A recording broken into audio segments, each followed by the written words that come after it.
And so I know veterans come up with every excuse in the world why they don't think that they deserve these services. Other people had it worse than me. I never went to combat, or no, save the money for the other people.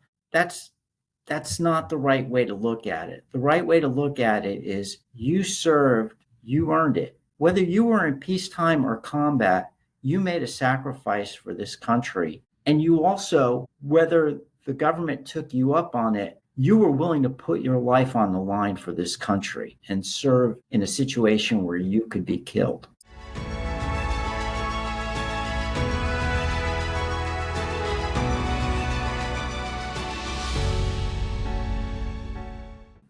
Florida veterans, national veterans, where do they turn to when they need help? They've served our nation, but who's out there serving them? I am Robert Asencio. Today on Bets and Badges, we have the honor and distinct pleasure of introducing the Deputy Director of the Florida Department of Veteran Affairs, Mr. Bob Asztalos. How are you, sir? Hey, good morning, Robert. Thank you for having me on board. Thank you for being here. Thank you for your service. So let's go there real quick. You served in the Navy. I won't hold that against you. Retired as a chief. You were a corpsman. Tell us a little bit about your service. And you also served in combat, right? I did. So I retired as a senior chief hospital corpsman, and I did 29 years of active duty and reserve time. And my first 14 years or so, I was on ships. I was on aircraft carriers, subtenders, minesweeper, fast frigates. And then when I picked up Chief Petty Officer E7, they moved me over to the green side. And so I served as a corpsman with Marine Corps, combat engineers, tanks, artillery. And then I did serve a tour in Iraq in Anbar province in 2005 and 6 with 514 Marines. Wow. So 2005, that was on the tail of the 2004 intel document that came out published by Marines, the leadership of the Marine Corps during that period, where they spoke specifically about Anbar, specifically about Fallujah and Ramadi, how that province, that region, Ramadi, was basically a death trap for American troops.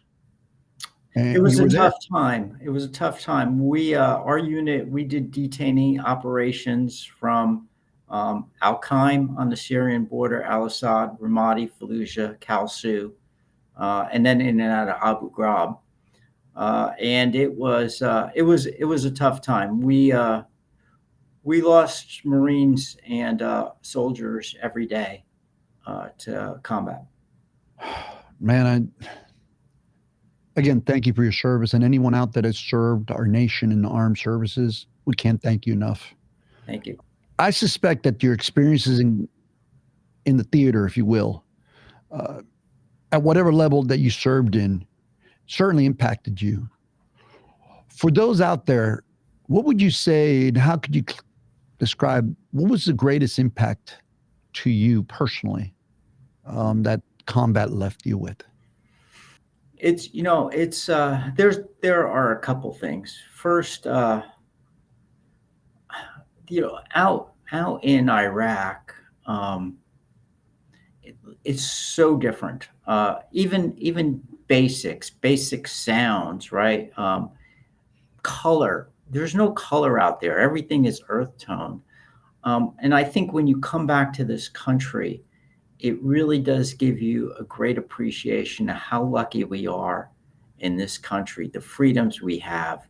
In Iraq, people don't even have mail, or at least when I was there, people didn't have mail. They didn't have basic services. Nobody comes, picks up your trash. And it's like the little things in life make you really appreciate this great country that we live in. I think the other thing too that serving in combat teaches you is that part of my responsibility is, of course, working with the legislature, which could be high stress, right? It's a high stress environment. It really gives you perspective. Even my worst day, working at the Capitol under high stress, nobody's shooting at me, right? Nobody's trying to kill me. And it really does give you perspective that, hey, in life, there's so many things that are so much more important. There's so many things, people who have it worse than you. Take life in perspective. And I think having served allows me to do those two things, better appreciate this great country we live in and take life in perspective. Did you deal with any PTSD, any like residual effects of serving during a wartime that you can reflect on? Yeah, thanks, Robert. Thanks for that question. I don't think there's anyone who can serve in combat and come back and be the same person. You're a whole different person because of what you see and what you experience.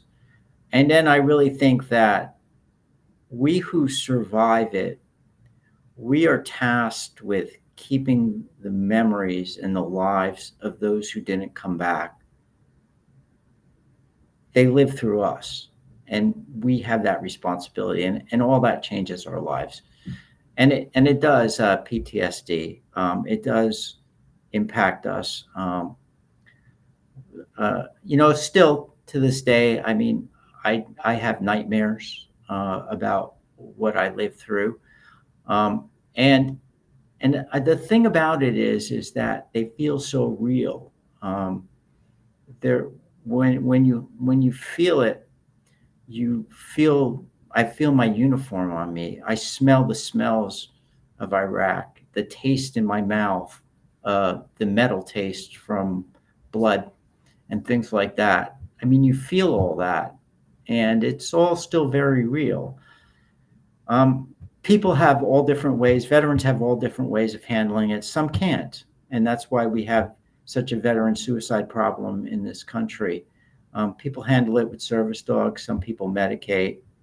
Um, for me, I love to run, I love to exercise, and to me, that refreshes me when I feel like that. But but yes, I would say every veteran who's been through it, it's changed their lives, and everyone copes in their own way. What you just mentioned about being in the moment, transported back to the moment, the feeling, the uniform, feeling, tasting, and hearing. My last episode was just that. I felt like I was right there. And if it hadn't been for my wife that calmed me down and brought me back, it could have gotten ugly. So thank you for sharing that. So let's talk about help, right? And brings us full center or full circle to what you're doing now. The XO, if you will, of the Florida Department of Veteran Affairs, the second in charge. Chief, if you don't mind my calling you that. Sir, tell us about your work there and what you're doing to help others who maybe need the help, don't know that they need the help, but to serve our state and country, right? I retired from the military and I continued my job. I used to be the chief lobbyist for the Florida Healthcare Association when you That's were where up we here met. as a legislator, and I worked with you, and I represented the nursing homes across the state, and so I was very involved in representing nursing homes for over 30 years in Washington and Tallahassee, and so in 2021 I retired from that, and the governor's office contacted me and asked if I would be interested in coming on over and being the XO here and also overseeing the state veteran nursing homes. And I was like, fishing, overseeing nursing homes. And so I thought it would be a worthwhile second chapter in my life. And I did that. And I'll tell you, it is one of the greatest decisions I've made because every day I get to help veterans. I get to help veterans in so many ways. Um, and probably the greatest uh, impact for me is helping those veterans. We have 1,102 veterans in our 9 state veteran nursing homes. and I get to make sure every day that they get great care. I also oversee our state veteran service officers, and we have 70 around the state, 49 locations, and they provide they provide benefits to veterans. They assistance in getting benefits in healthcare and services. So it's just been a great opportunity for me personally, and then as a department working for the governor, that we're able to take care of veterans in the twilight of their lives and take care of veterans across all ages, making sure that they get the health care and the disability services that they earned. Is it 1.4 or 1.5 million veterans in the state of Florida population? Right now, we have 1.4 million veterans in the state of Florida, and 169,000 of them are women veterans. But if you look at the 1.4 million veterans, right, Florida is unique in that about half of those are over age 65, and about 473,000 are have some type of disability. So we have a heavy concentration of veterans over 65 and veterans with disabilities.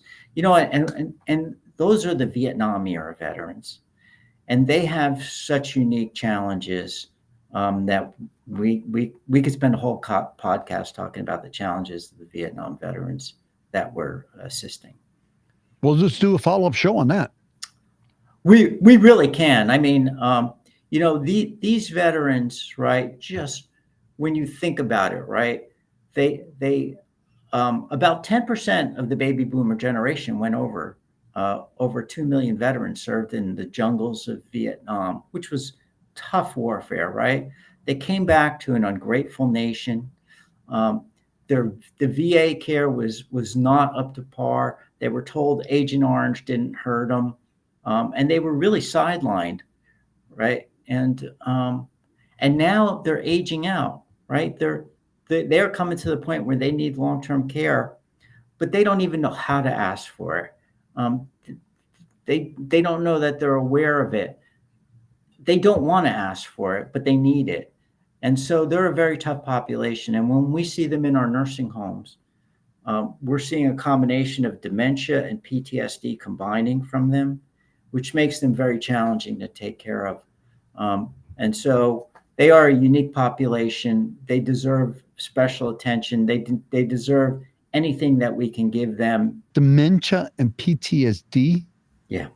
That's got to be extremely volatile. It's really Help us tough. out, understand what they're going through. Just a little glimpse, if you will. It makes it very challenging. And that's why care in our state veteran nursing homes is so unique, because we train our people how to handle that combination.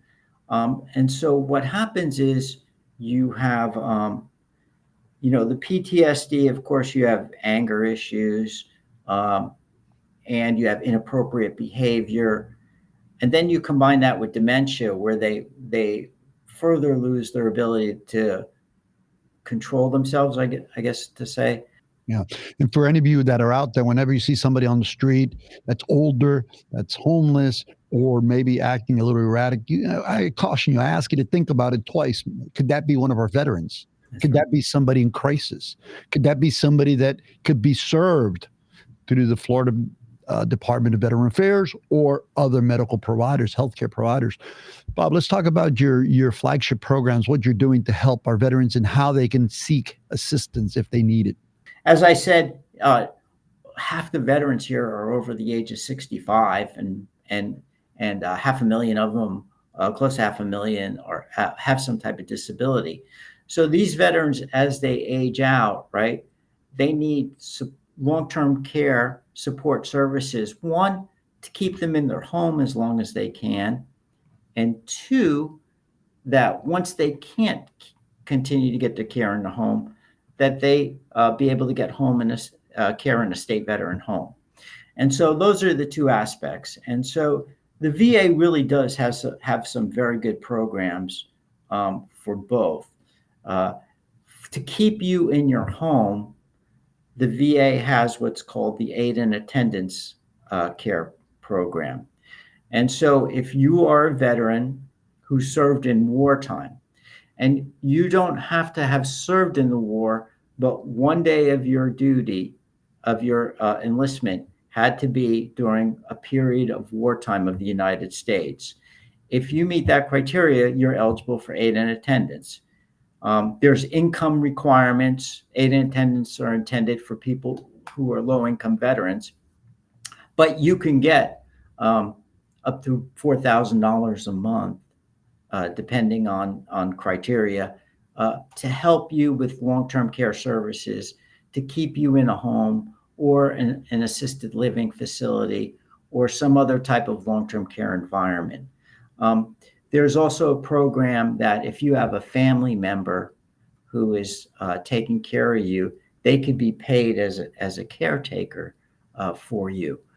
The other thing that they have is adult day health care for veterans. You could be eligible to receive adult day health care. Again, all those services are to keep you healthy enough so that you stay in your home or provide your caregivers with respite support. And this is through the state, Florida Department of Veteran Affairs, right? Not the federal side. No, well, the federal side actually funds it, but we assist you to get those benefits. So, in every VA clinic and VA hospital are FDVA veteran service officers. And their mission is they will sit down with you, they will look at your condition, they will look at your benefits, and they will assist you in drawing down those federal benefits that you're eligible for. And we do this at no cost to the veteran. Yeah, I know that there's just some scammers out there, and the state recently, actually, the governor recently signed a bill into law, making it harder for these third party vendors, if you will, who are soliciting vested veterans to seek out their services and then charging them for it. Can you tell us a little bit about that? Oh yeah, you know what? Robert, just look at the commercials, right? When look at the Camp Lejeune water commercials that inundated us. You know what? Some of those lawyers were good, but a lot of those lawyers just jumped in it because they realized that they can make some money here, but they have no expertise with veterans claims. And those poor veterans who signed up, with those attorneys, uh, it wasn't a good experience for them. So while the legal side, you know what, there are attorneys out there who are good, who do a good job. Unfortunately, there are those who are after the dollar, and they know that they could profit off of veterans, and that's what this bill tries to regulate. We talked about the Vietnam era veteran who's aging out, senior age now, and we spoke about a little bit of their needs. But now we had the veterans from the Gulf era war, the Iraq war.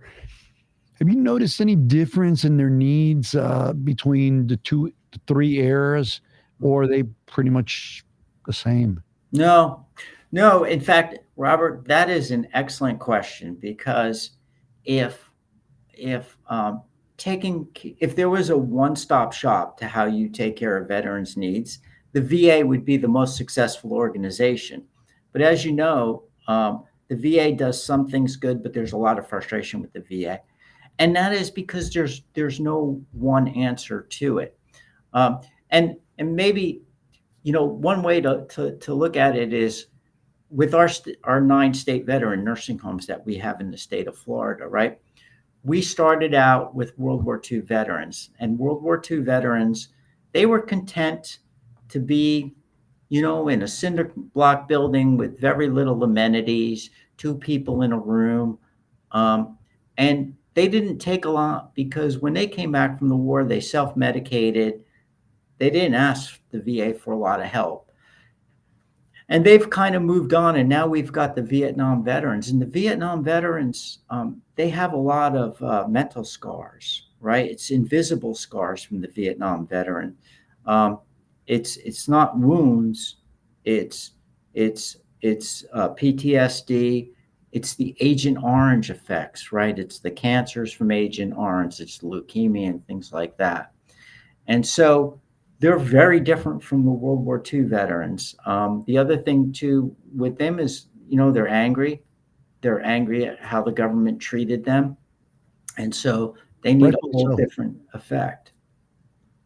And then now we have the post 9/11 veterans and the Gulf War veterans, and they're different in that they don't have the anger issues, if you will, because they were welcome back, right? People thank them, um, but they have physical scars.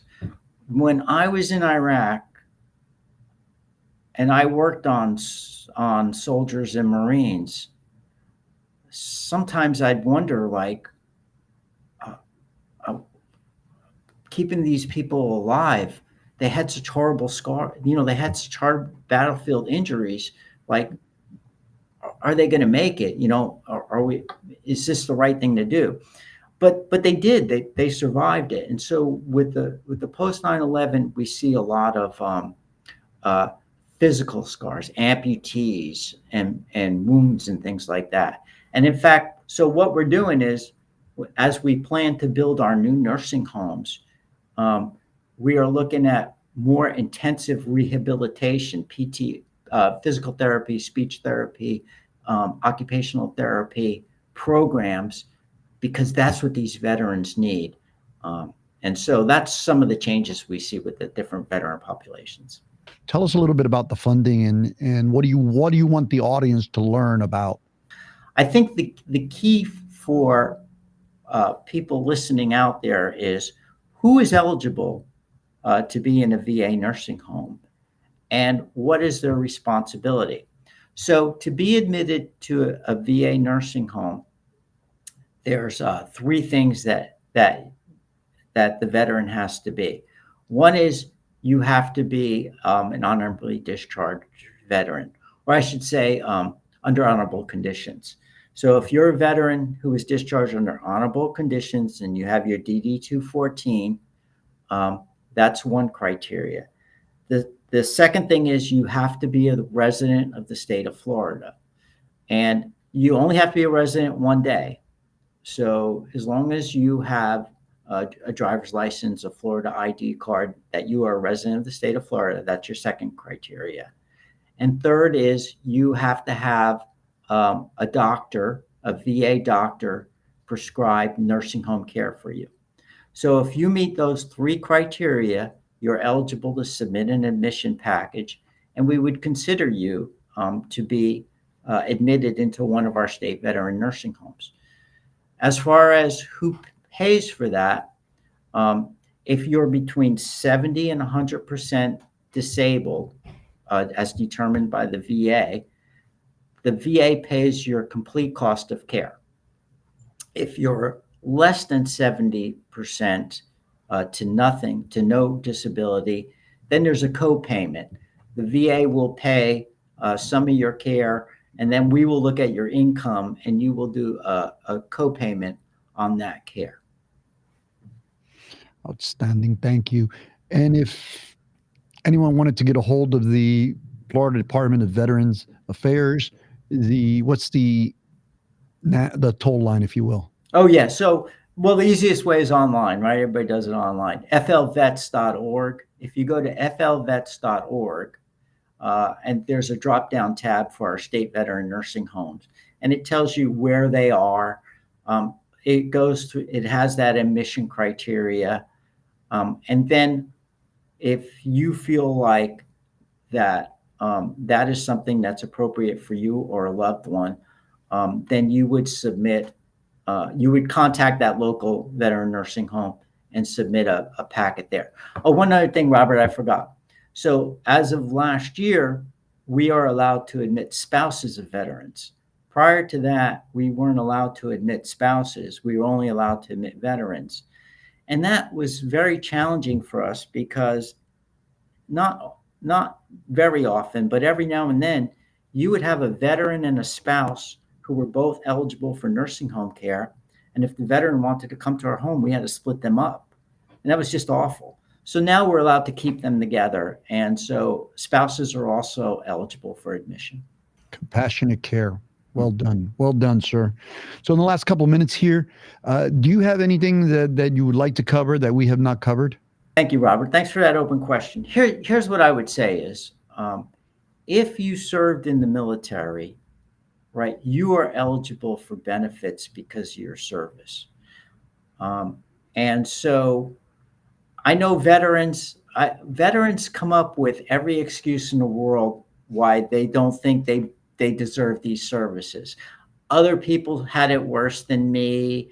Um, I never went to combat, or no, save the money for the other people.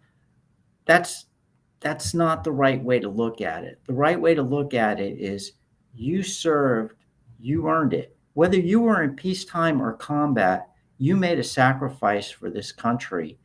And you also, whether the government took you up on it, you were willing to put your life on the line for this country and serve in a situation where you could be killed. And so for that service, you've earned your benefits. And what I would recommend every veteran to do is to get with a veteran service officer, sit down and see what you're eligible for. And what I would tell you is, if you don't want to do it for yourself, do it for your spouse, because there are benefits that will transfer to your spouse. And so you may be gone, but yet that'll allow the government to continue to help your spouses. So again, my message to veterans is, you've earned your benefits. You're a veteran, you served. Talk to a veteran service officer. 100%.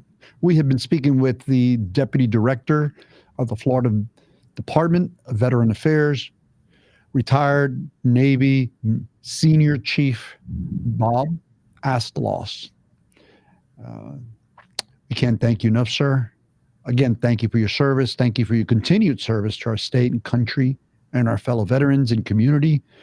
On behalf of the Bets and Badges team, we thank the Miami's Community News team. We thank our producer behind the scene, Alex Sukis, the Miller brothers, Grant and Michael Miller, and Community News team. But more importantly, we thank you, the audience. You can find us on most major podcast platforms: Apple, Spotify, iHeart, Amazon, YouTube, or our website under Bets and Badges or at betsandbadges.com. Thank you. We look forward to speaking with you next time. Have a good day.